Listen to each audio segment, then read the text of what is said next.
इस अवसर पर उपस्थित इफ़को परिवार के और अन्य सभी उपस्थित अधिकारीगण, बहनों और भाइयों, आज निश्चित रूप से हम सबके लिए प्रसन्नता का भी विषय है और गौरव का भी विषय है, क्योंकि आज इफ़को ने मेक इन इंडिया कार्यक्रम के तहत एक बड़ा काम सिर्फ सोचा ही नहीं, करके दिखाया है। इफ़को द्वारा स्वदेशी और स्वनिर्मित नैनो तकनीक द्वारा तैयार किए गए नैनो यूरिया तरल की उत्पादन शुरू करने में सफलता प्राप्त की है। इसके लिए मैं पूरी इफ़को फैमिली और उनके अनुसंधानकर्ता सभी वैज्ञानिकों को अपनी ओर से बहुत बहुत बधाई देता हूँ, बहुत बहुत शुभकामनाएं देता हूँ। मुझे ध्यान है जब बीच बीच में डॉक्टर अवस्थी, योगेंद्र कुमार जी, ये सब लोग इस विषय में मुझे मिलते रहते थे, तो निश्चित रूप से इन्हें सुनकर मुझे बहुत प्रसन्नता भी होती थी, लेकिन ऐसा लगता था कि पता नहीं ये लोग कह रहे हैं ये कब सार्थक होगा। लेकिन बड़ी कम अवधि में प्रयत्न पूर्वक ये उत्पादित भी हुआ और अब इसकी उपलब्धता आम किसानों को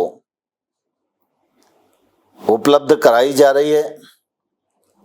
और विशेष रूप से आज जो उत्पादन को भर के वाहन मध्य प्रदेश की ओर जा रहा है और इस अवसर का मैं साक्षी बन पा रहा हूँ, यह मेरे लिए बहुत ही सौभाग्य और प्रसन्नता की बात है। हम सब इस बात को भलीभांति जानते हैं कि हमारा देश कृषि प्रधान देश है। कृषि हमारी अर्थव्यवस्था की एक तौर से रीढ़ है। तमाम सारी प्रतिकूलताओं को झेलते हुए भी कृषि ने अपनी प्रासंगिकता को सिद्ध किया है। अभी हाल ही में कोविड का संकट भी आया तो सारे देश और दुनिया के स्वचालित कारखाने भी बंद हो गए थे। अर्थव्यवस्था का पहिया एकदम थम गया था। लेकिन उस कालखंड में प्रधानमंत्री जी ने कृषि के क्षेत्र को जो आवश्यक रियायतें देना थी वो देकर रखी और परिणाम ये हुआ कि कृषि का उत्पादन प्रतिकूल अवस्था में भी बढ़ा। सरकार ने उसकी खरीद भी करी और हम ये कह सकते हैं कि कृषि के क्षेत्र ने ऐसी अवस्था में भी अपनी प्रासंगिकता को सिद्ध किया है।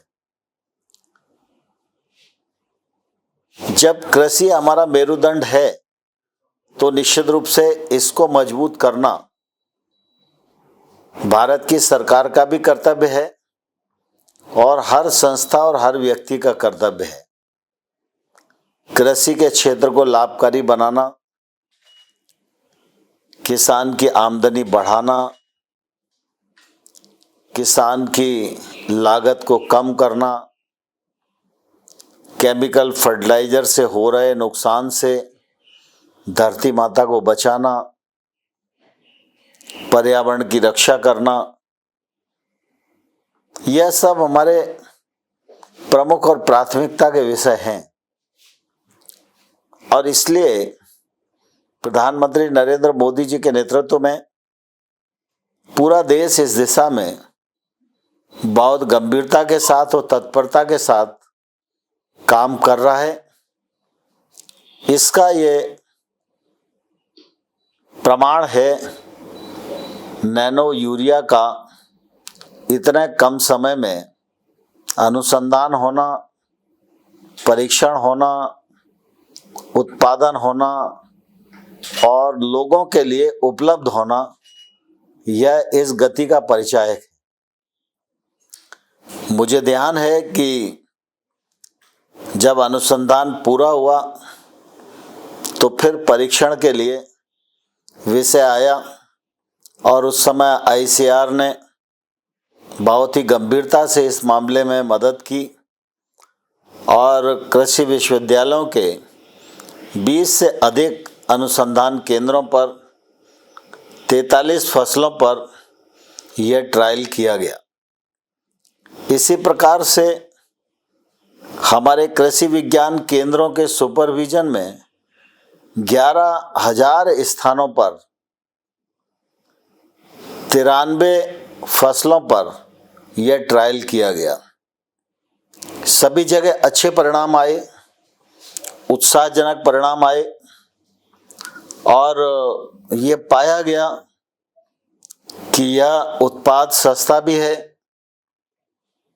इससे पर्यावरण को भी संरक्षित किया जा सकता है, सिंचाई में पानी की जो उपलब्धता आवश्यक रहती है उसको भी कम किया जा सकता है, किसान की लागत भी कम की जा सकती है और यह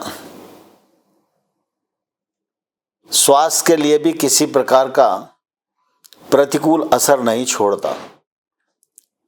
और उसके पश्चात यह सब विषय आगे बढ़ा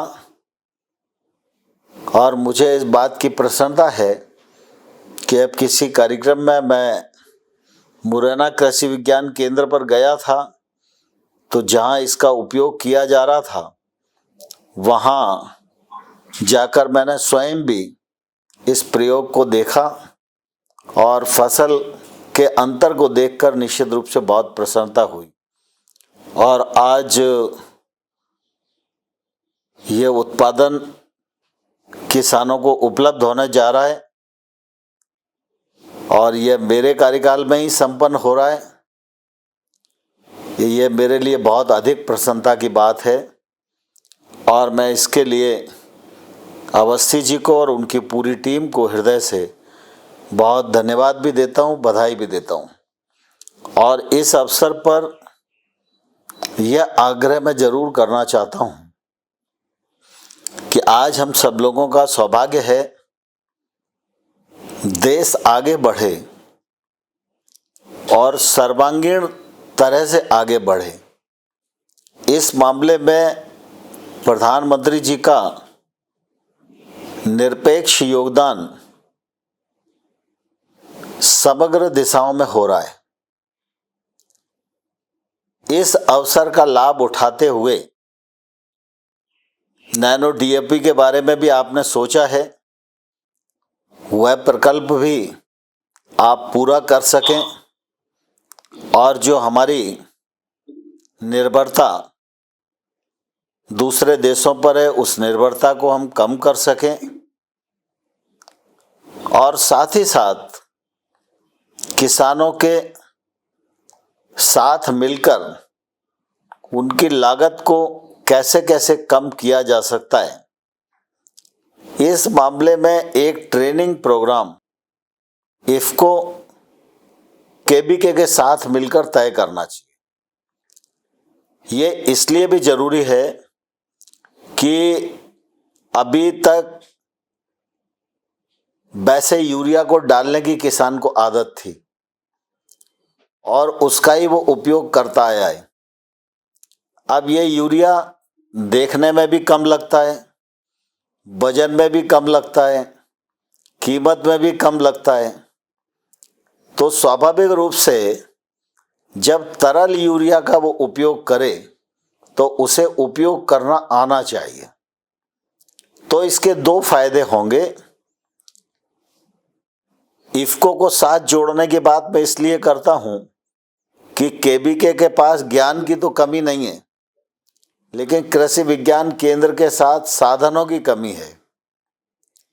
और इफ्को के साधन और केबीके का ज्ञान दोनों मिलकर अगर नीचे तक जाएंगे तो किसानों के बीच में, छोटे किसान की जो बड़ी संख्या है, तो रॉ मटेरियल तक हम पहुंच पाएंगे और ये पद्धति उनको बता पाएंगे, जिससे ज़्यादा से ज़्यादा इसका उपयोग किसान करेंगे, उनकी लागत भी कम हो सकेगी और ये नैनो यूरिया लिक्विड के जितने फ़ायदे भी हम सब सोचते हैं वो फ़ायदे किसानों को हो सकेंगे।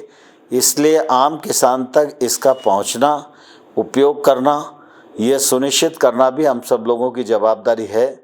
हर ज़िले में केबीके है, उनके पास सक्षम टीम है और आप सब लोग मिलकर काम करेंगे तो निश्चित रूप से इस विषय को हम और अच्छे से क्रियान्वित कर पाएंगे। इस अवसर पर मैं पुनः एक बार इफ्को की पूरी टीम को अपनी ओर से बहुत बहुत बधाई देता हूँ, बहुत शुभकामनाएं देता हूँ। और इस पूरी यात्रा में इफ्को के साइंटिस्ट हों, इफ्को की टीम के लोग हों, कृषि विज्ञान केंद्र के लोग हों, आईसीआर के लोग हों, यूनिवर्सिटी के जो वैज्ञानिक हैं वे सब हों, सब लोगों ने जिन जिन ने इस पूरी यात्रा में और इस स्वदेशी पदार्थ को निर्मित करने में और मेक इन इंडिया के कार्यक्रम को आगे बढ़ाने में योगदान दिया है, मैं उन सब का इस अवसर पर बहुत बहुत अभिनंदन करता हूं और आप सबको इस अच्छे कार्यक्रम के लिए बहुत बहुत धन्यवाद देता हूं।